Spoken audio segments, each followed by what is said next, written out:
আমরা কি ওলি আল্লাহর দরবারের সাথে সম্পর্ক রাখতে চাই কি চায় না?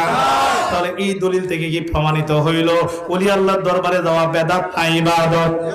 আমরা কি ওলিদের সাথে সম্পর্ক রাখবো কি রাখবো না? কে কে হাত তুলে দেখায় বাবা দিকে? নারে তাকবীর, নারে রিসালাত। ওলি আল্লাহর যেখানে, দরগা মাজার যেখানে, সবাইকে মারহাবা।